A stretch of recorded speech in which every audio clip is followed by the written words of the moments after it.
dogs came out to see us today. What's up, little buddies? Happy dogs. Love it. And I keep thinking about a new bike and just selling my my converted Husqvarna FE350 today. And I kind of look at this bike too and think, well, it's been with me for 6 months and almost 3,000 miles. It's time to try something new, because normally a bike lasts about 3 to 6 months in my hands or less. I mean, I just can't really find anything that really is just twisting my arm into getting away from this Ibex. It just kind of excites me every time I want to get on it.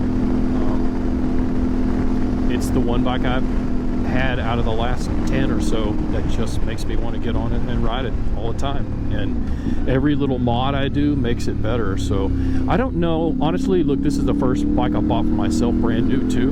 So I don't know if it's possible that I'm just attached to it for that reason, or because I put so much mods into it. But I put a ton of mods into my T7 too. So I don't know what, for whatever reason, man, this bike's got the magic for me. And it may not be a powerhouse, but man, it just does all kinds of stuff great, and it's lightweight, and like I said, it just begs me to ride it all the time, and I very rarely have found a bike that does that.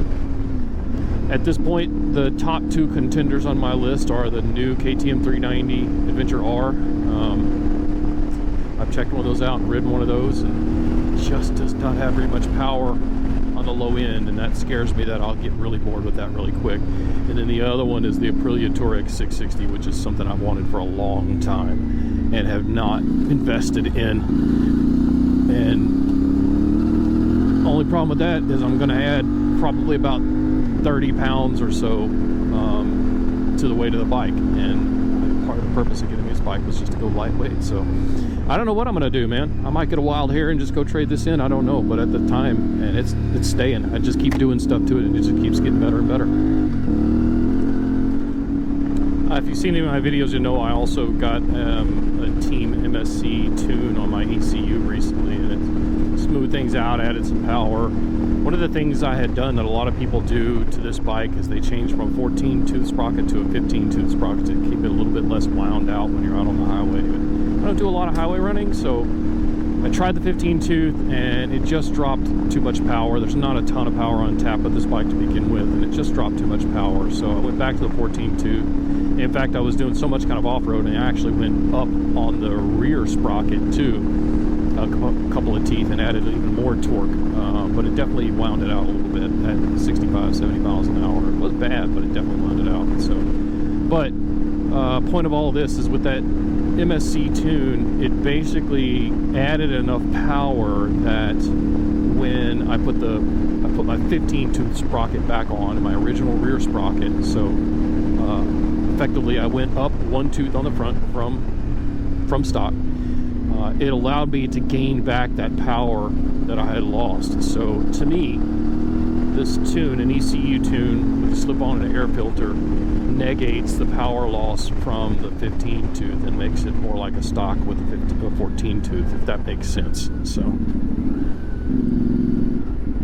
So that's been a good mod, and I think I do like it now with the 15-tooth. What else have I done to this bike? I put a slightly taller windscreen on. Not too much taller. I'd say it adds about 2 inches on top of the stock one, and it also adds about 1.5 inches on the width, and that really did make a tremendous difference. You wouldn't think it would, but it does.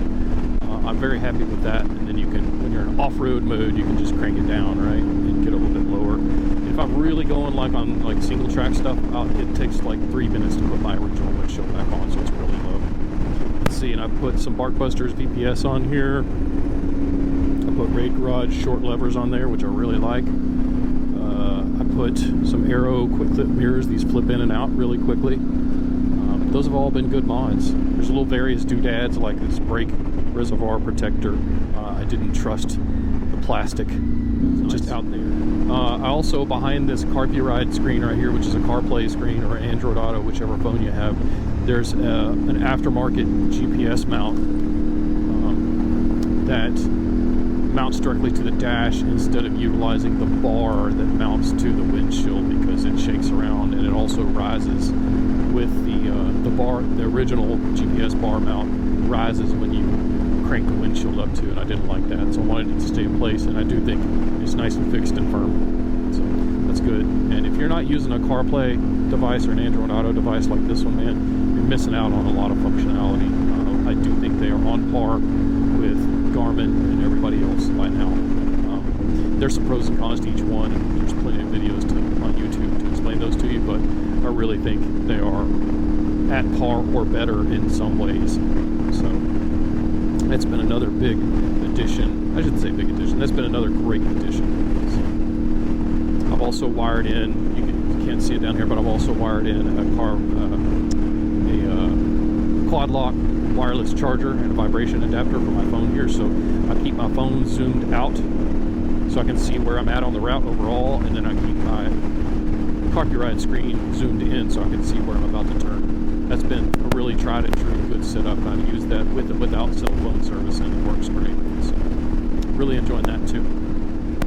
Let's see, what else have I done? I got Tusk 2-track tires on here. So I tried the stock tires, and honestly, I probably should have left them on longer because they do surprisingly well.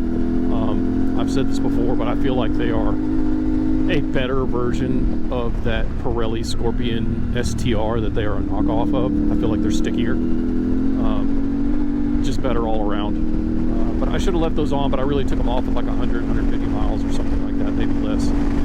I put on some Kenda big block tires, and they were okay. But the way I ride, spinning my tire up on gravel and stuff, they were down to 50% tread. And my experience is that you get a tire down to about 50% and it just does not perform the same way it did. So those two tires are your main contact patch between you and the surface, and I like them to be premium and have good tread at all times. So ended up with the Tusk 2-track now. I gave these guys a second chance. I bought them for my 890 last year when they were going through some initial iterations that had some problems, and they recalled, and man, they were okay on gravel and dirt. They were pretty good in sand, but then outside of that, they just squirmed everywhere, and I really just didn't feel like they were much better for me overall than just the original like Pirelli Scorpions that I had on there. Maybe better in mud and sand, but that was it. And they were a downgrade when I originally got them, but when I got the newer versions, I've been told by people that represent Rocky Mountain ATV that this tire has gone through about 4 iterations for compound, tread design, or carcass support, all kinds of stuff. So this last iteration, man, I am really impressed with this, and I would certainly buy these again. They are just better everywhere and off-road, and I'm going to say they are probably 80% as good on the road. So just don't ride them like they're a sport bike tire, even though you can lean on them pretty hard. Just don't ride them like they're a sport bike tire. And they're good everywhere else. I definitely recommend these. If you're in the US and you can get your hands on some Tusk 2 tracks and you do some more aggressive off-road riding sometimes, they're really good. But if you're just doing gravel roads like we're on today, man, those stock tires are perfectly fine. I'm trying to think of what else I've done. Obviously, I've done crash bars that you can't see down here, some little compact crash bars. I've done a skid plate. Both of those came from Uncle Wang back when he was shipping to the US, and back when that was pretty much the only place you could buy. I pre-bought a bunch of stuff for this bike before I even got the bike, because it showed up like 3 months late. So I've got quite a bit of stuff from Uncle Wang. Some of it's good, some of it's junk. I will say these generic crash bars, they really annoyed the crap out of me trying to put them on. I like them now that they're finally on, but the holes did not line up at all, and it was hard to get to the bolts where they wanted you to mount them. Just a pain in the butt. I had to grind some metal off, I had to drill out holes, wallow things out, I had to get some different spacers and different brackets, or different screws. It just really was annoying. They could have done a lot better job with that. But at the time, they were like $65 or $70, so it's kind of hard to complain when all the other good ones are $250 to $400, you know? Same thing goes for the skid plate. It didn't fit perfect, but it actually does the job pretty well. Let's see, what else is on here? I got some little spools for the back for the swing arm, so I can put it on like a paddock style stand and lift up the rear and loop the chain and adjust things. Those were like $10 on eBay or something like that. I've also got, down here you can see I've got like a little throttle lock this thing will lock the throttle in place there, so it kind of acts like a cruise control, because this bike does not have cruise, and that gets annoying after a while. Oh, I've got, you can't see them down here, but I've got bar risers on here. I've got like 1.5 inch tall bar risers. I was able to put those on, and the cables are kind of right at their limits, but it doesn't bind. It's good. And then combined with that, I've got the rally seat, which is taller and more comfortable. It's a highly desirable item. They tend to go in and out of stock, and they seem to sell out as soon as they come in. And then I've got the Raid Garage foot pegs that they say they're only 10 or 15 millimeters, but when I measured them, it came out to be like 20 plus millimeters. So they're wider and they're lower, and they've got better grip. So between the bar risers, the lower foot pegs, and the taller seat, I am 5'11.5", and I've got a 30-inch inseam on a good day, and it really keeps the bike where I can get my feet down easily, but it also opens up the cockpit. It got rid of some of that knee cramp that I was having because in stock form it's just kind of cramped up, and it's got a bit of a dirt bike feel to it in terms of the seating position. It's kind of difficult to ride like that all day. Also, if you're wondering, 75 miles an hour is just a little bit over 6,000 RPM with 15 tooth mod on.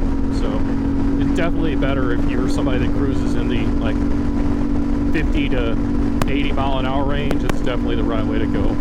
If you're somebody that cruises under that, then I'd stick with the 14 tooth. Oh, say real quickly, here's a picture of my crash bars, my skid plate. Oh, I've got some little inexpensive plastic chassis protector, engine protectors on the side of each one. I've got these little sticky, grippy protectors for the tank area, because those were getting scratched up almost immediately. This is that taller seat. I've got some racks here that hold bags on or support your panniers. I really like those. I've got some more compact grab handles and a compact rack, so I really like that. I've got a tail tidy. You can see that cleans up all of this mess. And then here's that Akrapovic, or Kropovich, however you want to say it. And then here's those Tusk tires. This is those Raid Garage foot pegs. You can see the offset right here. They're down significantly lower. These are those mirrors, Park Busters. And then this is that front tire. I actually had to get a new front tire put on yesterday because I had a pinhole leak that pretty much ruined it. Oh, and I've got the high fender mount on here. Got a headlight protector. I really don't care for this thing. I think it's kind of weird and robotic looking, but it's better than having a cracked headlight. On these gravel roads that I run, it's easy to happen. And then I've also got, I didn't like how exposed the header was and the engine was, so I've got like a kind of an intermediate skid plate there. I probably need to put a radiator guard too, but it's got a plastic one, so it's a good start. And I've got my Kraiga bag set up on here, and then I've got a Wolfman tank bag that I really like.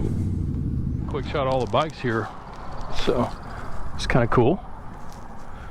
So we got an Ibex 450, got a loaded out BMW that's supposedly like under 400 pounds and like 100 horsepower, some sort of like unique unicorn. Got a Touareg, which I really like. I keep thinking about getting one. We got a loaded out, this is a 24 model KTM 500 EXC. He's got it adventurized. Love those things. We got a couple of Pan Americas here, and then of course got this whole slew of Tenere 700s. Got Patrick's trusty KLX 300. Got Cody on his new Nobby Shop machine. Sweet. Hey, I'm sporting my Nobby Shop shirt, dude. Keeping it real. Got Phillips loaded out CR 450 RL. There's David's. Look at that. Look at his shiny graphics on his Tenere. That thing's been around. There's Rusty's Tenere. Got us a classic DRZ. Classic KLR 650. Look at that crusty old BMW Austin's. Everybody say hi. Got a 390. That's Wyrex. He just can't seem to let that thing go. We got us another KLX 300. It's pretty sweet. It's a good group today. You know, one other thing that I put on that I really thought was going to be a goofy gimmick, but has worked in the past, so I took a chance on it.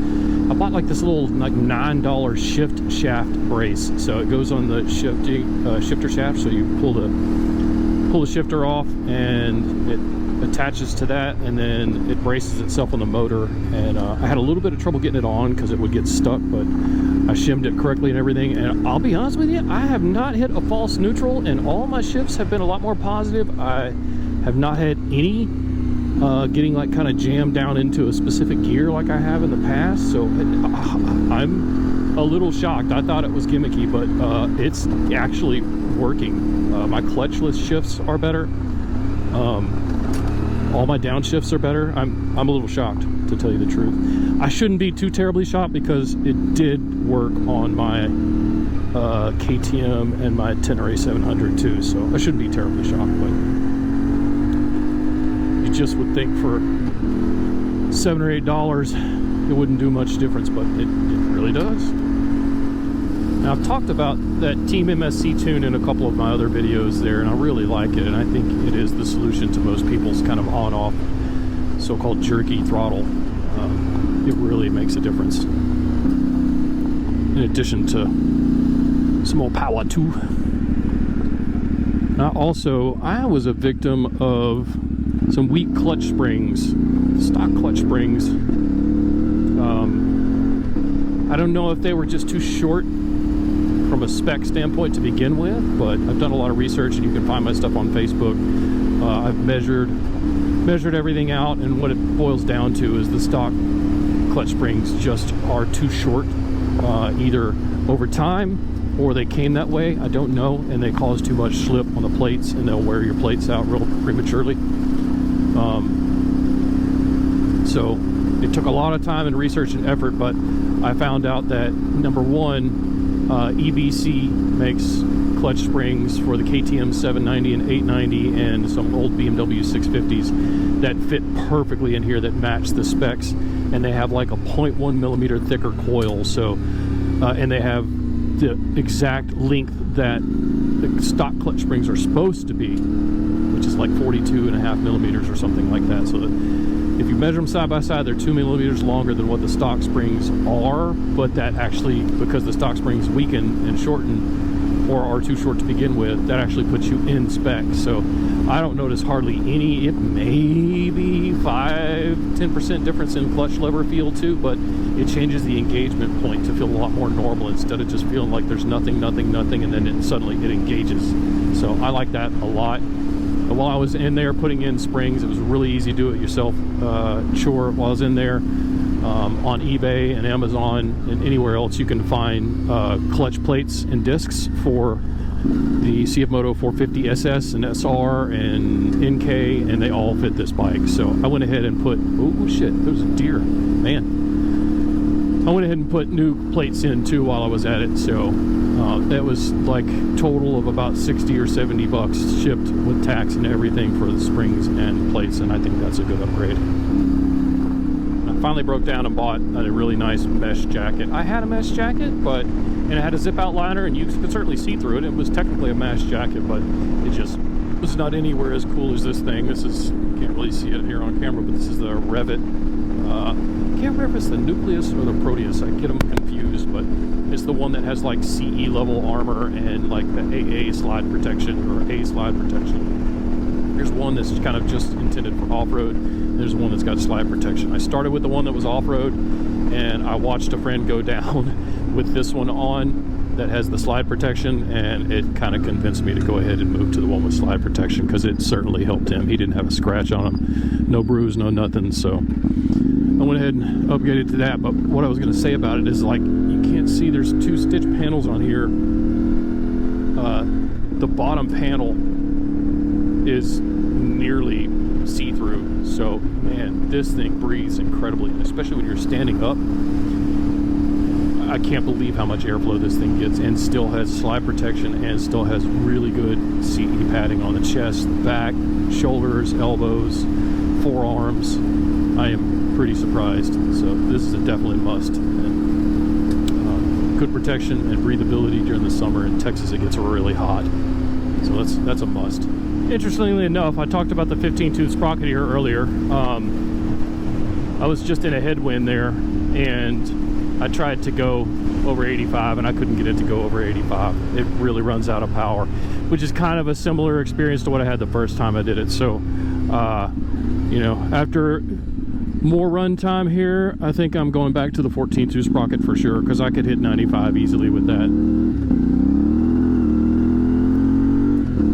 I will sacrifice a couple hundred RPM at 70 miles an hour, which I hardly ever do, for the power. And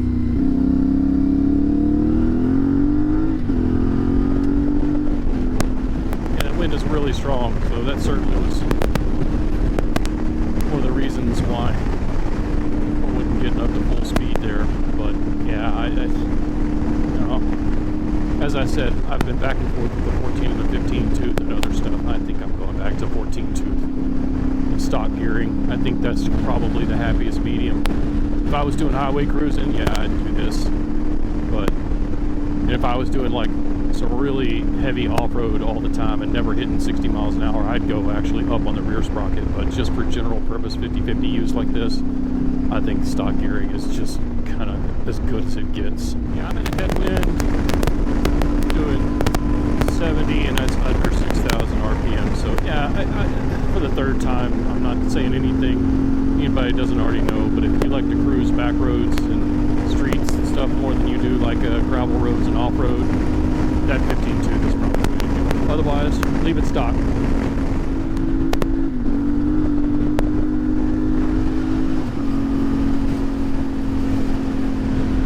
This is a good road to open it up on a little bit. Try to keep it about 60. Nice and smooth. That's one thing this Ibex does fantastically. Cruise rough roads like this, and it's made to cruise 40 to 70 miles an hour on these gravel stuff easy. And that's when actually the suspension starts to really feel great. Like right now at this speed, that suspension feels fan-freaking-tastic. I wouldn't touch it, wouldn't change it, but slow down to about 30 miles an hour and you hit a lot of this stuff, and it gets kind of jarring. I've done a lot of adjustments on it and made a lot of improvements, but it still needs a little bit of work. It's not going to be as good as something like the brand new, not the older, but something like the brand new 390. That thing's right out of the box. That WP is really fantastic. But I think with a little bit of work, a little bit of tuning, the suspension will be equally as good.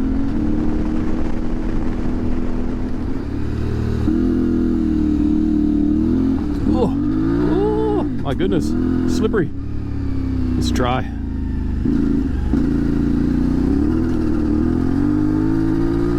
Oh my goodness, the back wheel just spins up. 15 tooth or not, it's still got plenty of power, that's for sure. Off-road, this is pretty much all you need. You literally can't put more traction down regardless of the bike. You just can't make it go any faster. On road, some of your buddies can outrun you if they got 700s, 800s, 1200s, whatever.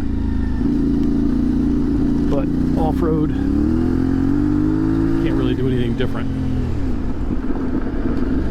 Yeah, slide the back end around. Oh, that's chunky. Oh, you hear that?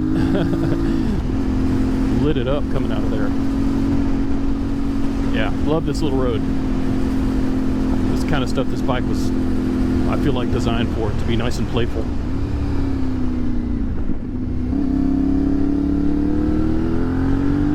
You can see you can lean on those two tracks pretty good. It wasn't dragging knees and pegs, but I don't do that anyway, so certainly play like I'm a sporty rider. Yeah, feels good. Good tires. Ooh, off-camber gravel turn, downhill. Careful with that stuff.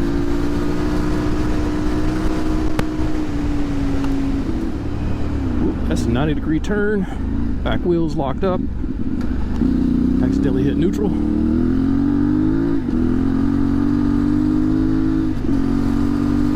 Yeah, man, this bike sounds so good. It's such a playful machine.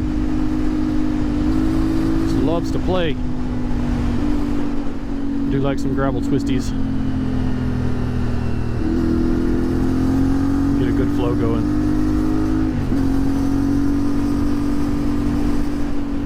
you can't see it on the pavement right now, but there's little ripples, or you can't see it in the camera right now, but there's little ripples in the pavement, and that's one of the weak spots for this suspension. It's stiff enough to be able to go fast on rough stuff, but when you hit these little smooth ripples in pavement, little patches and potholes, it's just a little jarring through the bars and the seat.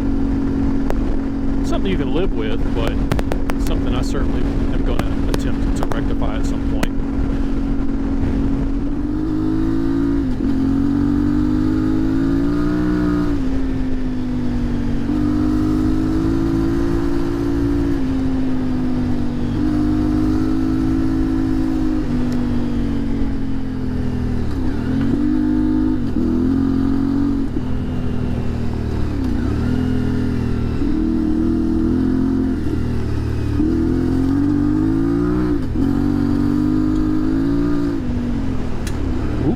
Sharper than I expected.